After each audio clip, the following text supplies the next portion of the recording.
Welcome to Commercial Real Estate Investing from A to Z, the ultimate guide for real estate investors. I'm your host, Steph Boldrini. We cover everything you need to know from finding and analyzing properties to financing and managing your investments. Tune in every week for experts' insights and tips so you can make your commercial real estate dreams come true. And in today's episode, we are continuing to dive a little bit deeper into the state of industrial today. How can you create an industrial opportunity for yourself? Is it through value add or ground up development or single tenant or multi-tenant? And also, where are industrial buildings more in demand for? Is it near major airport hubs, trains, or freeways? We are chatting with Amy Calandrino. She is an expert and has been doing this for over 10 years. She has CCIM and SSIOR certifications, and she is the founding principal of Beyond Commercial. Here we go. Amy, thank you so much for joining us today. You were recommended by a dear friend of mine, and I'm very excited to have you here. But first, why don't you tell us a little bit about you? Yeah, I'm Amy Calandrino, and I'm founder and CEO of Beyond Commercial. We're an independent, women-led brokerage here in Orlando, Florida. We are both WBE and WOSB, so we have women business designations, both federally and otherwise.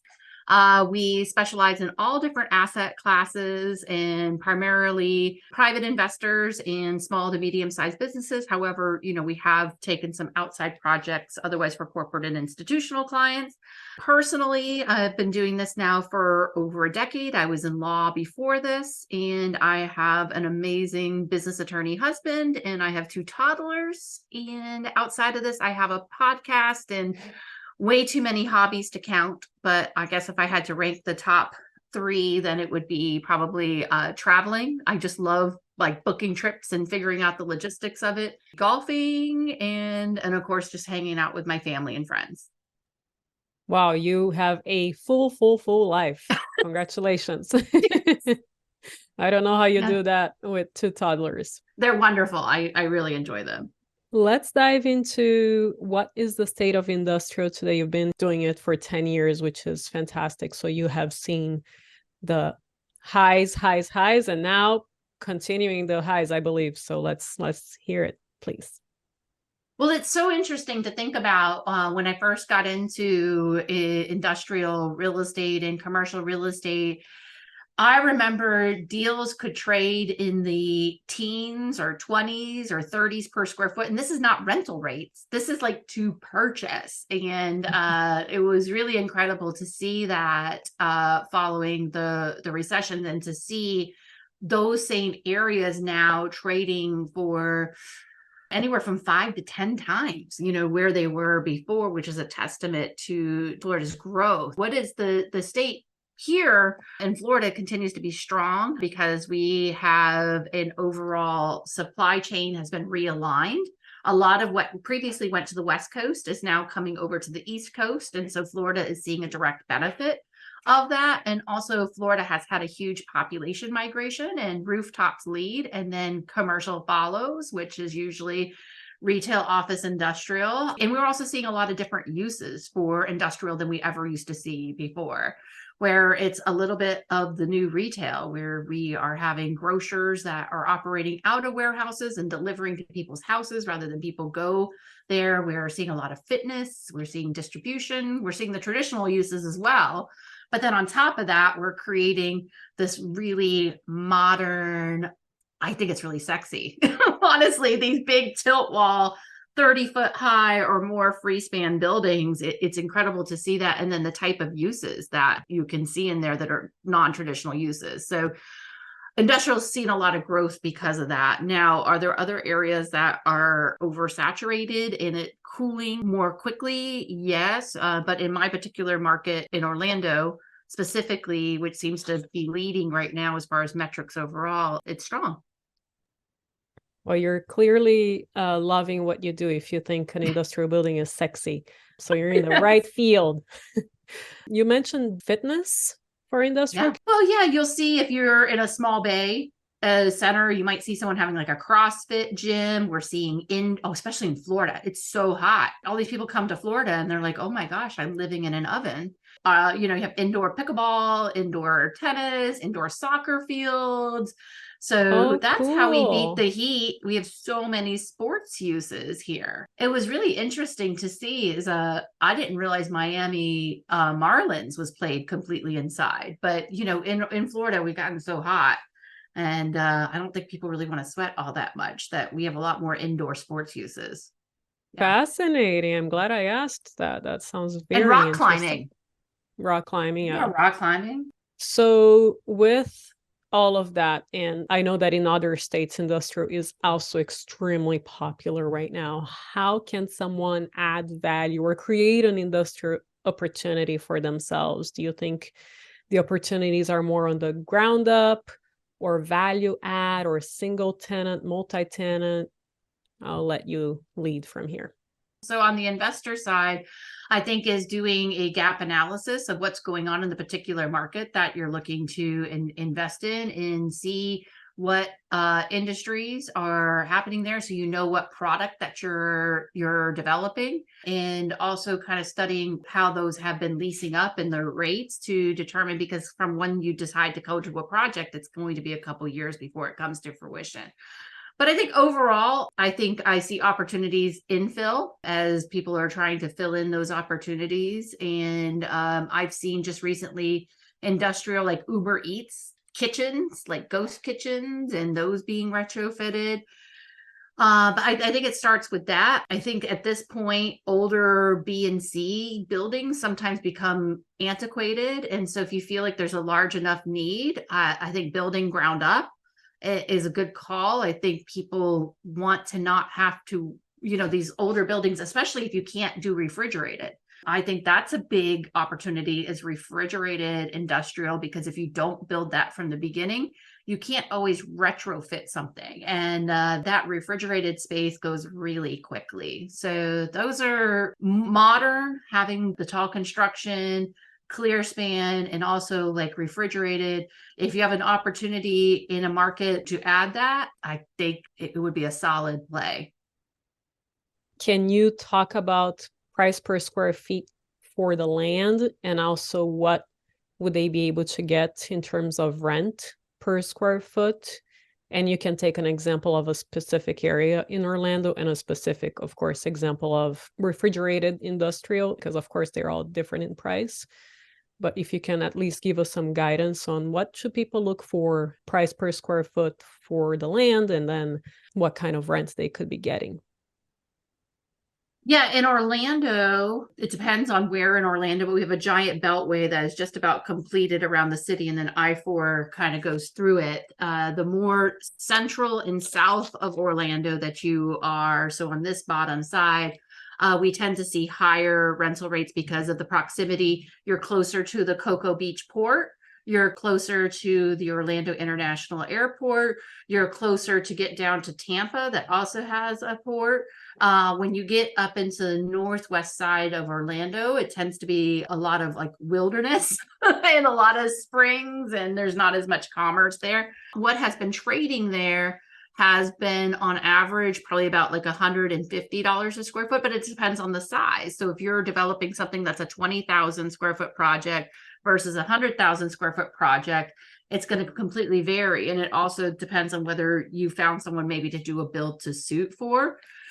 I would say the price per land, because I'm working on a project right now. A couple of years ago, you'd be looking at more like 300,000-400,000 per acre. I'm going to say per acre rather than per foot. And usually my rule of thumb is you need like 1 acre per 10,000 square feet, just depending on wetlands. We have a lot of wetlands here in Florida that you have to mitigate for. And then you have to figure out like what's it going to cost to like engineer this project. But what would you rent it for? We're seeing like new construction rental rates. If you're talking about something that's more like 20,000-30,000 square feet, then it would be like in the teens. And for refrigerated, I think you'd get like a couple dollar kicker. But I would have to, I'll give you a final answer, but that's my gut from looking at like all the different comps. But you'd be looking at probably like 12, 13 Okay. 14 per square foot for a brand new, project. If you did like a custom build and then add a little bit for the additional building envelope, and that's going to be in more the core area of Orlando market. Sure. I know that you are in the Orlando market, but is there a location that is even more ideal for industrial? Is it near major airports or trains or freeways? You mentioned ports. Are they all equally in demand, or is it more in demand, let's say, near major freeways? Yeah, absolutely. So I think that for industrials, I think you want to be close to railways if you are getting a lot of product. And so you need to be rail served. So having that, so I have a client that has tens of thousands of square feet, and they're more in the northwest area because they don't really need to worry about the airport, but they do get some product by rail that they work through. I would say the most popular right now, though, if you're doing like a heavy distribution and those type of things, is to be more on the east side of town so that you're close to both the port and the airport, and you have rail. Having all the options is why that's the most expensive. When I talked about in the beginning of the episode, ports, it used to be majority of traffic was going over to California, and then it would have to work its way all the way across the country. We're seeing a lot more shipments like going through the Panama Canal and then coming to the ports and then working through rail serve to get to people, or even working up the riverways. So I guess my answer would be all of the above. However, with a slight emphasis on ports on the East Coast are more valuable than before. And this is somewhat of a side note. I recently did a podcast on the demise of San Francisco and California. So I just want everybody to note here that it is indeed, look at Amy, she lives in Florida. She is seeing things moving there, and it is reversing. So please be mindful of that, because the way that things are going in California is not looking good right now. And so you need to really think about where you're investing next, because that is where people are going. People are just tired of the nonsense. I had an opportunity because it really interested me. I was going to travel to California this summer, and just things worked out with my family and stuff that I wasn't able to. But I've written on LinkedIn about San Francisco in the commercial market because it's interesting. I think cell phone usage is 31% of what it was pre-pandemic. Yep. That's what I also quoted on that episode. 70% less than before. Now, I can't move around my city anymore, though. I love all these people coming here. It's really good for me for business. But let me tell you, it takes me so much longer to get anywhere. I'm like, all these people are here. Like, no, it's good though. I'm not complaining. I hear you. There's pros and cons for all of it. Just make sure that they vote accordingly. Yeah. So if industrial is in such high demand right now, why do you think Blackstone is selling a lot of their industrial portfolio? Yeah, they sold a lot to Prologis just a few months ago. And I would say, I don't think it was so much of a decision of Blackstone to go out. I don't think they were looking for the buyer. I wasn't able to figure out whether they solicited it or not, but I know Prologis has been in huge expansion mode. And from what I understood is that Blackstone was able to turn like a huge profit on this, that they're going to reinvest into some other things. So they had a good basis. What I understand too is Prologis had an opportunity. It was being undermanaged because it wasn't really their specialty. You know, who's the king of industrial? Prologis. So I think Prologis saw it as like an opportunity to acquire in some of these key locations, and they were able to pay a number that Blackstone couldn't say no to. And I think that's what ended up happening. And so I don't know if it was so much of Blackstone's lack of belief in industrial as Prologis really wanted all of those properties. So that's my opinion. I did try to reach out to I have a couple contacts there, but wasn't able to get that confirmed ahead of time. But that's my gut. That makes sense. Is there anything else that you think is important for our audience to know that we haven't touched on regarding industrial? Well, I think what's important to understand about like industrial that's different is if you are not like a cash buyer and you're acquiring, or potentially if you are an investor and you're wanting to sell, I think being much more creative in structuring a deal is going to create win-win opportunities. So for instance, if you are a seller, perhaps considering the opportunity to provide seller financing. I understand you have to consult your CPA, but having an installment sale could be beneficial, and it could keep you having some cash flow coming in and help to mitigate some of those losses. And so, and then that potentially, if you're just undercutting the bank by a point, you're still maybe doing well. And it's something that you can consider. So I'm seeing more of that happening because, I think absent that, if you're going to the bank and you're paying like 7%, the seller might not get what they want. But I think that maybe the seller can get more if they look at doing seller financing. And so I think being creative with financing, that would be something to think about and taking that into consideration. And I think if you're building anything new, still understanding that right now we still haven't seen material and labor come down. I don't expect any huge increases to the labor and materials from what I've read, because that's something I keep an eye on. And I'm not expecting there to be any huge increases as well as far as constructions, but it's still high. It hasn't come down, so it makes it challenging. Wow, Amy, thank you so much for coming here. You're clearly knowledgeable about your industry. I really appreciate you making the time. How can our listeners get in touch with you? Yeah, so I'm really social. So I'm on LinkedIn, Instagram, Twitter, or I guess it's called X now. I'm sorry. Has anybody been on it? I apologize. It's not Twitter anymore. I'm still calling Facebook Facebook. So okay. Yeah, I know. And that's Meta now, I guess now. But so it's just at Amy Calandrino, my name, on any of those platforms. My brokerage is beyondcommercial.com. And then I also have a personal website, amycalandrino.com, that you can get a little bit of a flavor for me. But happy to take any questions or anything. If you call my main number, 407-641-2221, that's answered all the time by me or our answering service, and they will get a time set up for us to chat and get connected. And I love for people to pick my brain. So don't ever hesitate to reach out. Amy, thank you so much for coming over. I really appreciate it. All right. Thank you. And if you haven't already, I would really appreciate a review on our podcast. This is what makes it show up for other people. If you really love our content and are learning from it, please take 2 minutes to write us a review on the app. And I would love to thank one of our latest reviewers, Jess Johnson, CRE.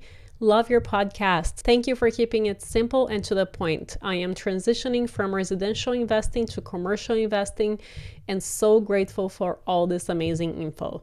You are most welcome, Jess. Thank you for making the time to write us a review. I really appreciate it. And I will see you next time.